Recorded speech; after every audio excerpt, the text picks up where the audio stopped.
Hello guys, good morning. चलिए आज हम यहाँ पे स्टार्ट करने वाले हैं सीआरपीसी का चैप्टर 9 के बारे में डिस्कस करेंगे और उसके ऑब्जेक्टिव टाइप क्वेश्चन सॉल्व करते हैं। तो मेन पर्पज है ऑब्जेक्टिव टाइप क्वेश्चन सॉल्व करना। चलिए ज़्यादा समय न लेते हुए ध्यान दीजिए, ये मैंने डायरेक्ट की कॉपी है, यहाँ पे जरा ध्यान देंगे। सबसे पहले चैप्टर देखिए 9, जो रिलेटेड किससे है, order for maintenance of wife, children and parents, जो सेक्शन 125 से लेकर के 128 तक डिफाइन किया गया। सेक्शन 125 में बात की गई है order of maintenance of wife, children and parents. ये टोटल मिलाकर के 4 सेक्शन है जिसके बारे में हमें डिस्कस करना और इसके बाद आपके ऑब्जेक्टिव टाइप क्वेश्चन। तो चलिए सबसे पहले हम इसके सेक्शन के बारे में थोड़ा सा ध्यान देते हैं कि सेक्शन में क्या क्या दिया हुआ है इसके बारे में। चैप्टर 9 को अगर हम देखें तो कोड ऑफ क्रिमिनल प्रोसीजर 1973 का दंड प्रक्रिया संहिता 1973 सेक्शन 125 से 128 चैप्टर 9 में दिया गया। चलिए जरा ध्यान दीजिए, पत्नी, संतान और माता पिता के भरण पोषण के लिए आदेश की बात की गई है। Order for maintenance of wife, children and parents, section 125 से 128। सेक्शन 125 में बात की गई है order for maintenance of wife, children and parents, पत्नी, संतान और माता पिता के भरण पोषण के लिए आदेश। नेक्स्ट यहाँ पे बात करेंगे सेक्शन 126 में प्रोसीजर यानी कि इसकी प्रक्रिया क्या है, और सेक्शन 127 में अल्ट्रेशन इन अलाउंसेस, भत्ते में परिवर्तन कैसे किया जा सकता है। सेक्शन 128 में हम लोग बात करेंगे इन्फोर्समेंट और रिपीट कर रहा हूँ, enforcement of order of maintenance, भरण पोषण के आदेश का प्रवर्तन। टोटल इसमें ये 4 सेक्शन है। तो चलिए थोड़ा सा हम इसके डिटेल पर आगे चलते हैं। क्वेश्चन आंसर के लिए एक बार यहाँ पे नजर डालेंगे। जैसे कि आप यहाँ पे देख पा रहे हैं, सेक्शन 9 पत्नी, संतान और माता पिता के भरण पोषण के लिए order for maintenance of wife, children and parents, section 125 से 128। क्वेश्चन नंबर फर्स्ट पर एक बार नजर डालिए। दंड प्रक्रिया संहिता की धारा 125 के अंतर्गत पत्नी, बच्चों तथा माता पिता के भरण पोषण के लिए प्रावधान किया गया है। मध्य प्रदेश राज्य में अन्य कौन इस धारा के अंतर्गत भरण पोषण की मांग कर सकता है। नंबर ए, आबस छोटा भाई, बी, चाचा जो कि अपना भरण पोषण करने में असमर्थ है, सी, पिता अथवा माता के माता पिता, डी में विधवा बहन।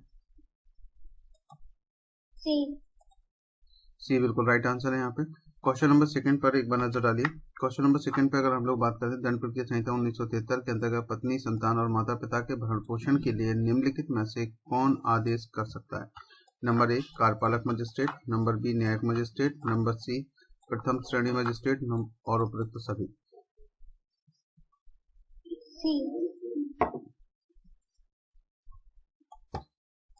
सी आपका राइट आंसर है।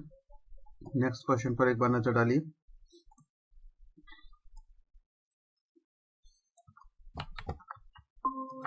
दंड प्रक्रिया संहिता की धारा 125 के अंतर्गत भरण पोषण संबंधी मामले में निम्न में से किस न्यायालय के समक्ष दाखिल किए जाएंगे। एक सेकंड गाइस।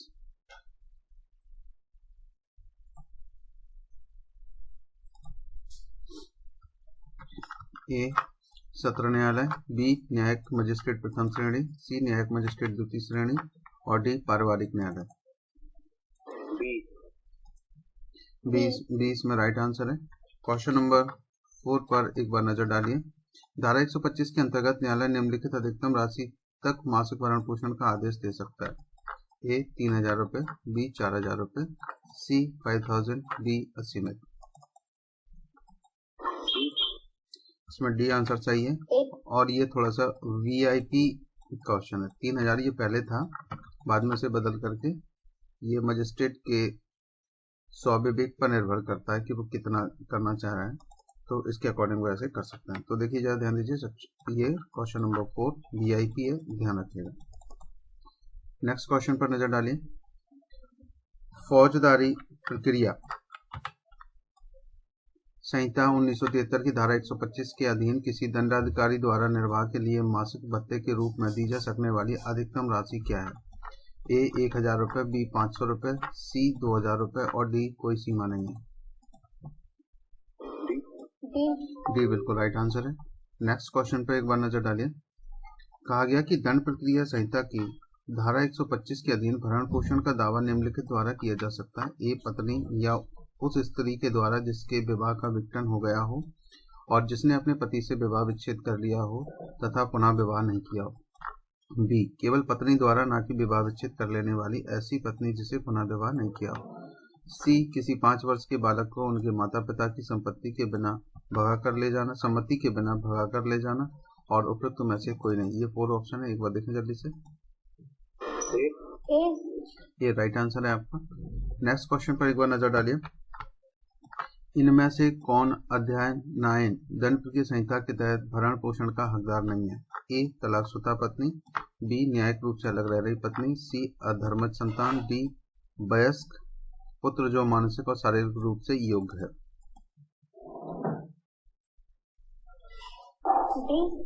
डी बिल्कुल राइट आंसर है। नेक्स्ट क्वेश्चन पर एक बार नजर डालिए।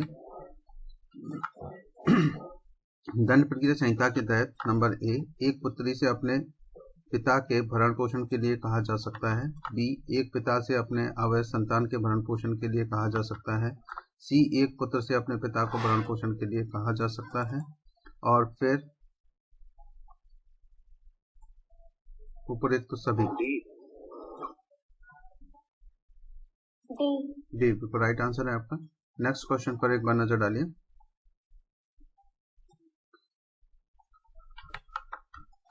केवल तलाक का अविभाग एक मुस्लिम पत्नी को धारा 125 के अंतर्गत भरण पोषण का दावा करने के हक से लंबित करने के लिए पर्याप्त नहीं होगा, यह अभी निर्धारित किया गया था।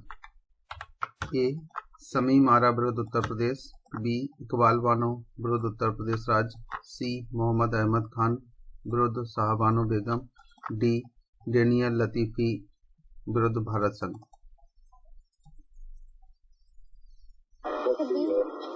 सी बिल्कुल राइट आंसर है। इसमें मोहम्मद अहमद खान विरुद्ध शाहबानो के केस में क्या किया गया था कि केवल तलाक का विभाग एक मुस्लिम पत्नी को धारा 125 के अंतर्गत भरण पोषण का दावा करने के हक से लंबित करने के लिए पर्याप्त नहीं होगा। नेक्स्ट नजर डालिए क्वेश्चन नंबर 10 पर। एक तलाकशुदा औरत ने अपने पूर्व पति के विरुद्ध भरण पोषण के लिए आवेदन किया। नंबर ए, यदि पत्नी मुसलमान नहीं है तो सफलता मिलेगी। नंबर बी, यदि वह मुसलमान है तो भी सफलता मिलेगी। सी, उसे सफलता कतई नहीं मिलेगी। और डी, पति अब उसके भरण पोषण के लिए बाध्य नहीं है। बी बिल्कुल राइट आंसर है। नेक्स्ट क्वेश्चन पर एक बार नजर डालें। दंड प्रक्रिया संहिता की धारा 125 के अंतर्गत एक मजिस्ट्रेट को निम्न शक्तियां प्राप्त हैं। नंबर ए, अंतरिम भरण पोषण तथा कार्रवाइयों के व्ययों को प्रदान करने का शक्ति प्राप्त है। बी, अंतरिम भरण पोषण तथा कार्रवाइयों के व्ययों को प्रदान करने की शक्ति प्राप्त नहीं है। सी, अंतरिम भरण पोषण प्रदान करने की शक्ति प्राप्त है परंतु कार्रवाइयों के व्ययों को प्रदान करने की शक्ति प्राप्त नहीं है। डी में अंतरिम भरण पोषण प्रदान करने की शक्ति प्राप्त नहीं है परंतु कार्रवाइयों के व्ययों को प्रदान करने की शक्ति प्राप्त है। 4 ये 4 ABCD ऑप्शन है यहाँ पे बनना चाहिए। इसमें ए राइट आंसर है। नेक्स्ट क्वेश्चन पर एक बार नजर डालिए क्वेश्चन नंबर 12 पर। यहाँ पर आपको कूट जो दिए गए हैं इनकी सहायता से उत्तर देना है। तो 12 पर एक बार नजर डाल लीजिए। ये आपका क्वेश्चन है, कूट ये दिए गए, का में बात की गई कथन और ये कारण आर। ये देखो ध्यान रखना, ये ऐसे क्वेश्चन UGC नेट जो होता है NTA नेट होने लगा है, इसमें ये जनरली क्वेश्चन आते हैं। इस टाइप के पैटर्न बहुत ज़्यादा पूछा जाता है वहाँ। तो यहाँ पे हम लोग थोड़ा सा ध्यान देंगे। पत्नी शब्द में तलाकशुदा पत्नी सम्मिलित है। कारण घरेलू संबंध का तात्पर्य वैवाहिक प्रकृति से है। उपयुक्त के संदर्भ में निम्नलिखित में से कौन सा सही है। ए पे ए तथा आर दोनों सही है और आर ए का सही स्पष्टीकरण है। बी में ए और आर दोनों सही है परंतु आर ए का सही स्पष्टीकरण नहीं है। सी में ए सही है परंतु आर गलत है और डी में ए गलत है परंतु आर सही है। ए की जगह इसमें सी आंसर सही है। चलो नेक्स्ट क्वेश्चन पर नजर डालिए। उच्चतम न्यायालय ने किस बात में यह निर्धारित किया कि दंड प्रक्रिया संहिता की धारा 125 सभी लोगों पर लागू होती है चाहे वे किसी भी धर्म के हों। ए मोहम्मद उमर खान बनाम गुलशन बेगम, बी जौहरा खातून बनाम मोहम्मद इब्राहिम और सी में यह बात की गई मोहम्मद अहमद खान बनाम सहबानो बेगम, डी में नूर सावा खातून बनाम मोहम्मद कासिम। इसमें सी राइट आंसर है। सी। क्वेश्चन नंबर 14 पर एक बार नजर डालिए। मुस्लिम महिला तलाक का अधिकारों का संरक्षण अधिनियम 1986 के लागू होने के बाद मुस्लिम महिला को गुजारा भत्ता पाने हेतु धारा 125 की दंड प्रक्रिया संहिता 1973 का क्षेत्राधिकार यहाँ पर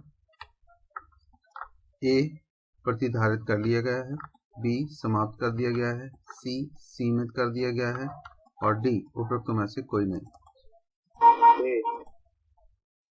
ये राइट आंसर है आपका।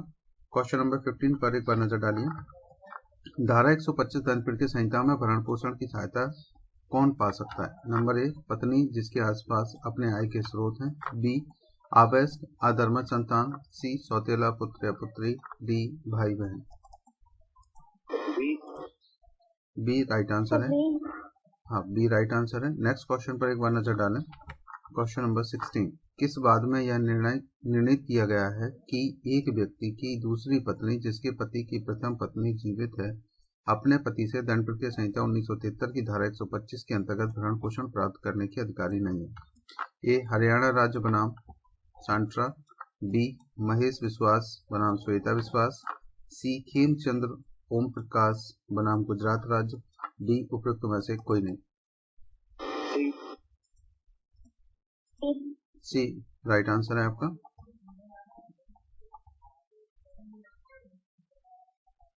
चलिए नेक्स्ट नजर डालिए। क्वेश्चन नंबर 17 में दंड प्रक्रिया संहिता 1973 की धारा 125 के अधीन भरण पोषण के लिए हकदार नहीं है। ए पत्नी जो अपना भरण पोषण करने में असमर्थ है, बी विच्छिन्न विवाह पत्नी पुनर्विवाह नहीं किया हो, सी आवयस्क पुत्री, डी विच्छिन्न विवाह पत्नी जिसने पुनर्विवाह किया हो। डी बिल्कुल राइट आंसर। क्वेश्चन नंबर 18 पर एक बार नजर डालिए। निम्नलिखित में से कौन दंड प्रक्रिया संहिता 1973 की धारा 125 के अंतर्गत भरण पोषण प्राप्त करने का अधिकारी नहीं है? ए आधर्मज आवयस्क संतान, बी सहोदर भाई, सी पिता और डी तलाकशुदा पत्नी। बी बिल्कुल राइट आंसर है। नेक्स्ट क्वेश्चन पे एक बार नजर डालो। इनमें से किसे भरण पोषण का अधिकार नहीं होगा? ए अविवाहित पुत्री, बी निर्धन माता पिता, सी शारीरिक रूप से असमर्थ वयस्क पुत्र और डी विधवा पुत्री। D right answer. Next question पर एक बार नजर डालिए। यहाँ पर बात की गई निम्नलिखित में से किस बात में यह निर्धारित किया गया है कि दंड प्रक्रिया संहिता की धारा 125 के अधीन भरण पोषण अधिनिर्णित धनराशि हिंदू विवाह अधिनियम 1955 की धारा 24 के अधीन वैवाहिक कार्रवाई में अधिनिर्णित निर्वाह व्यय की राशि के विरुद्ध समायोजित हो सकती है और उस राशि के अतिरिक्त और अधिक राशि के रूप में नहीं दी जाएगी। ये केस में 4 यहाँ पे केस दिए गए, एक बार जरा ध्यान दीजिए। ए में सत्य बनाम तेज सिंह, बी यमुनाबाई बनाम अनंतराव, सी सुदीप चौधरी बनाम राधा चौधरी, डी रेवती बाई बनाम जोगेश्वर। सी बिल्कुल राइट आंसर है। नेक्स्ट क्वेश्चन पर एक बार नजर डालिए। गलत उत्तर इंगित कीजिए। दंड प्रक्रिया संहिता की धारा 125 के अधीन एक आदेश पारित किया जा सकता है जबकि एक व्यक्ति भरण पोषण करने की उपेक्षा करता है या इनकार करता है। ए अपनी पत्नी के चाहे वह पारस्परिक सहमति से अलग रह रही हो, बी अपनी धर्मज या अधर्मज अवयस्क संतान का, और फिर इसके बाद सी में अपनी धर्मज अधर्मज संतान का जो किसी शारीरिक या मानसिक असामान्यता या क्षति के कारण अपना भरण पोषण करने में असमर्थ है, डी अपने माता या फिर पिता का। इसमें ए आंसर सही है। क्वेश्चन नंबर 22 पर एक बार नजर डालो। दंड प्रक्रिया संहिता की धारा 125 के अंतर्गत निम्नलिखित में से कौन भरण पोषण का दावा करने का अधिकारी नहीं है? ए विवाह विच्छेद हुई पत्नी जब तक कि वह दूसरा विवाह नहीं करती, बी अविवाहित बहन, सी गोद लेने वाली माता और डी अधर्मज अवयस्क संतान। इसमें बी है। क्वेश्चन नंबर 23 पर एक बार नजर डालिए। निम्नलिखित में से कौन दंड प्रक्रिया संहिता की धारा 125(1)(d) के अंतर्गत अपने माता पिता जो अपना भरण पोषण करने में असमर्थ को भरण पोषण का भुगतान करने के लिए उत्तरदायी है? ए केवल पुत्र, बी केवल पुत्री, सी पुत्र तथा पुत्री दोनों और डी उपरोक्त में से कोई नहीं। सर ए। इसमें सी है। नेक्स्ट क्वेश्चन पर एक बार नजर डालिए। दंड प्रक्रिया संहिता की धारा 125(4) के अंतर्गत निम्न में से कौन भरण पोषण नहीं मांग सकता? ए, एक पत्नी जो जाड़ता की दशा में रह रही हो। बी, पत्नी जो कि आपसी सहमति के अंतर्गत अलग रह रही हो। और सी, ए और एवं बी दोनों। डी में ए या तो बी। इसमें सी राइट आंसर है। नेक्स्ट क्वेश्चन पर एक बार नजर डालिए। दंड प्रक्रिया संहिता की धारा 125(4) के अधीन पत्नी भरण पोषण भत्ता पाने की अधिकारिणी नहीं होगी यदि ए, वह जाड़ता का जीवन व्यतीत कर रही है। बी, वह बिना पर्याप्त कारण के अपने पति के साथ निवास करने से मना कर देती है। सी, वह पारस्परिक सहमति के आधार पर अपने पति से अलग रह रही है। डी, वह कोई अन्य धर्म स्वीकार कर लेती है। डी राइट आंसर है। एक बार नेक्स्ट क्वेश्चन पर एक बार नजर डालिए।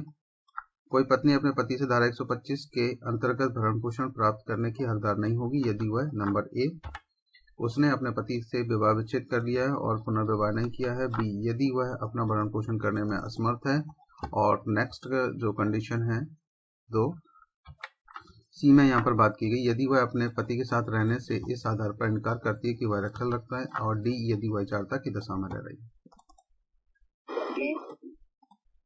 राइट आंसर है। नेक्स्ट क्वेश्चन पर एक बार नजर डालिए। दंड प्रक्रिया संहिता की धारा 125 के अंतर्गत एक पति अपने पति से भरण पोषण प्राप्त करने के लिए अधिकृत नहीं है यदि वह नंबर ए, जाड़ता में रह रही। बी, पर्याप्त कारणों के बिना अपने पति के साथ रहने से इनकार करती है। सी, पारस्परिक सहमति से पृथक रह रही है। और डी, उपरोक्त सभी। Right answer. नेक्स्ट क्वेश्चन पर एक बार नजर डालिए। यहाँ पर बात की गई एक महिला अपने पति से अपने रख रखाव का दावा कर सकती है। नंबर ए, अगर वह व्यभिचार में रहती है। बी, अगर वह अपने पति के साथ रहने से इनकार करती है। सी, अगर वह आपसी सहमति से अलग रहती है। और डी, अगर वह उपेक्षित है। डी बिल्कुल राइट आंसर है। नेक्स्ट क्वेश्चन पर एक बार नजर डालिए। मुस्लिम माता पिता के बच्चे दंड प्रक्रिया संहिता की धारा 125 के अधीन भरण पोषण के हकदार नहीं है। बी, यदि तलाकशुदा पत्नी के साथ रहते हैं जो दंड प्रक्रिया संहिता धारा 125 के अधीन भरण पोषण के हकदार नहीं है। सी, भरण पोषण के हकदार हैं। डी, दंड प्रक्रिया संहिता से शासित नहीं है। सी बिल्कुल राइट आंसर। नेक्स्ट क्वेश्चन पर एक बार नजर डालिए। यहाँ पर बात की गई धारा 125(4) दंड प्रक्रिया संहिता के अंतर्गत निम्नलिखित में से कौन अपने पति से भरण पोषण भत्ता प्राप्त नहीं कर सकती? नंबर ए, पत्नी जो स्वयं धन अर्जित कर रही हो। बी, पत्नी जो पारस्परिक सहमति से पृथक रह रही हो। सी, स्त्री जिसे पति द्वारा तलाक दे दिया गया हो और उसने पुनर्विवाह नहीं किया। डी, स्त्री जिसने पति से तलाक ले लिया हो और पुनर्विवाह नहीं किया हो। इसमें बी राइट आंसर है। नेक्स्ट क्वेश्चन पर एक बार नजर डालिए।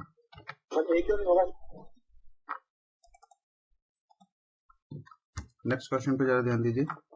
न्यायालय द्वारा एक बार भरण पोषण का आदेश देने के उपरांत उसे निम्न आधार पर भी रद्द किया जा सकता है। ए, पति अब पैसा नहीं दे सकता। दोनों लोग आपसी सहमति से अलग अलग रह रहे हैं। फिर अगली बात की गई है नेक्स्ट 2 पॉइंट पर। सी, पति अपनी एक पत्नी के साथ उसे भी रखने को तैयार है। डी, बिल्कुल रद्द नहीं किया जा सकता। हाँ बी इसमें राइट आंसर है। नेक्स्ट नजर डालिए क्वेश्चन नंबर 32 पर। पारिवारिक न्यायालय के न्यायाधीशों के उच्च न्यायालय में उन्नीत करने के लिए विचारित नहीं किया जा सकता। ए, संजय अग्रवाल बनाम यूनियन ऑफ इंडिया। और नेक्स्ट केस है टी.जी. एन. कुमार बनाम State of Kerala. C, Vishwajit Majhi बनाम State of Uttarakhand. D, SD. बनाम High Court of Judicature Bombay. D right answer है यहाँ पर। नेक्स्ट क्वेश्चन पर एक बार नजर डालिए। निम्नलिखित में से किस बात में उच्चतम न्यायालय ने अभी निर्धारित किया कि दंड प्रक्रिया संहिता की धारा 125 के अंतर्गत विवाहित पुत्री जिसके पास स्वयं के पास साधन है, पर्याप्त साधन है, वह अपने माता पिता के भरण पोषण के लिए जिम्मेदार है। फिर ए, रेवती बाई बनाम जोगेश्वर। सुदीप चौधरी बनाम राधा चौधरी। के बी रुदैया बनाम बी एम मुद्दगम्मा, और डी में विजय मनोहर अरवट बनाम काशी राव राजावत सावई।